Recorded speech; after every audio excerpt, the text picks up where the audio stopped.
you very much, Ramin, for your introduction. Somewhat depressing to see your picture. I guess this was my high school picture, I suppose. But anyways, I wrote something, so let me bring that out.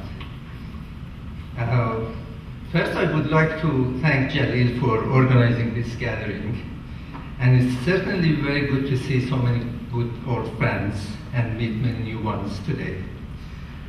When Jalil called me several weeks ago to invite me to this event, he did tell me with some surprise that he and a few of his SUTA members, fellow members, had to spend a lot of time to search for me and find me.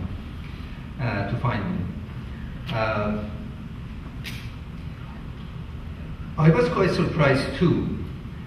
Everything else aside, a person with such distinction, namely being the first of the first class of Sharif University to graduate from Stanford, should be very easy to find by any decent search engine. Having found no other good reason, I have come to the conclusion that our fellow Stanford alums, Sergey and Larry, still have a long way to go. And I bet Bill Gates would agree with that. Anyways, I told Jalil that he can rest assured that I was not involved in any clandestine activity. Jalil spoke with such enthusiasm and about this meeting and seemed so excited to have finally found me. And in the first email that he sent me after our telephone conversation, he wrote, and I quote here, "Your presence as the elder of us all will make all of us very happy." I was clearly pleased to read this almost poetic sentence. However, I have to make a confession too. The word elder must have triggered something in my subconscious. For unexplainable reasons, my brain immediately fetched an image of those village elders in Afghanistan. You must have seen them on TV in recent years. The old men with long beards, white beards, and wrinkly faces, sitting around and discoursing with other villagers. Some smoking traditional pipes, some fingering prayer beads, some awake and some fallen asleep. I guess this mental image did not cause the release of too much dopamine in my brain. I pondered for a long moment without following any clear train of thought. But finally I was able to get over that uneasy state of my mind and found a silver lining in all of that. I remembered that those elders are consulted in all matters of importance to the villagers, and concluded that Sharif Stanford alumni have something noble in common with the villagers in Afghanistan. They both still have respect for their elders. When getting ready for this trip, I was thinking of what I should say here, now that I have 15 minutes of the limelight with my fellow alumni. Sorry, Jalil, I meant 5 minutes. I thought hard to find good reasons to claim worthy credit for being in this position. But I have to admit to you that my brain has lost some of its sharpness and failed me in finding those credits I thought I must certainly deserve.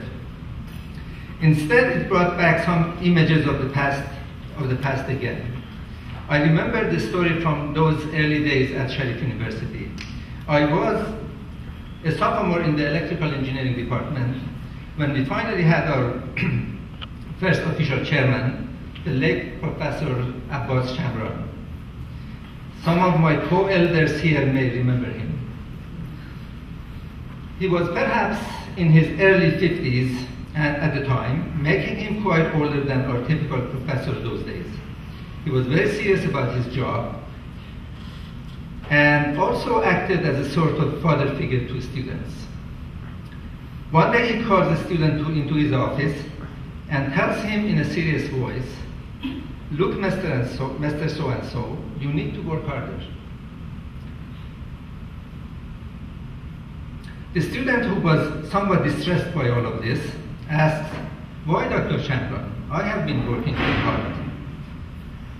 Professor Chamberlain shows him a piece of paper and tells him, "This is the grade list for my course. And look here, you are last one in class, in my class." The student falls silent for a few moments, but then he strikes back and says with a confident smile, "Sir, someone will be last in your class always." Apparently, Professor Chamberlain was not amused. Well, I think what my brain wanted to convey here by retrieving this old story is that as that student disclaimed discredit for simply being last in that class, I should not claim too much credit for simply being the first in this occasion. Nevertheless, and in the spirit of Radd Ehsan Nabayad Kard, that is, you should always be appreciative of an act of kindness, I'm greatly honored by your recognition, and I'm very proud to be a member of this highly accomplished community. Finally, I would like to say just one thing about my class, the first class of Sharif University. As I look back, the most striking thing I can tell you about today is the now unthinkable expectations we had for our new school. Even as we started with just a few old, unimpressive buildings, practically no labs, no decent textbooks, only a dozen or so unexperienced professors, whom, by the way, had just returned from foreign countries, each having a different, not only a different accent, foreign accent, but different ideas and approaches to everything.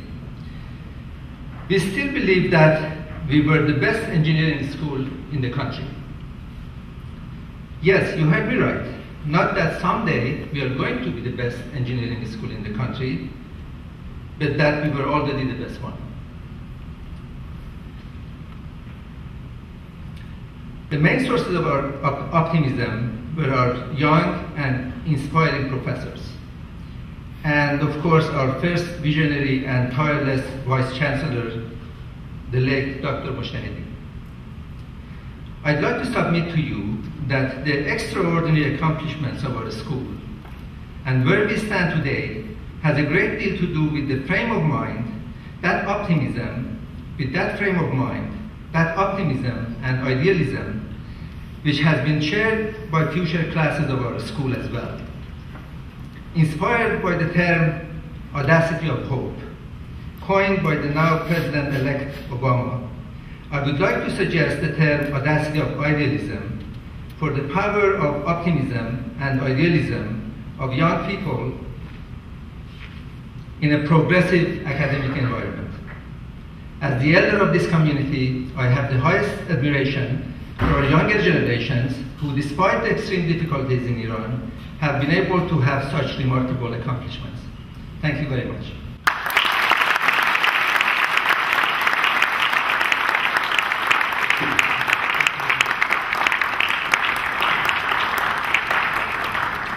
Thank you, Ali, for flying across the country to be with us tonight and wonderful speech.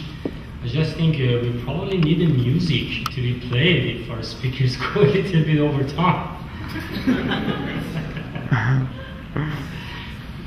I must mention at this juncture that there is another graduate of class of 1970 who studied at Stanford. Dr. Manucher Qamsali was a math major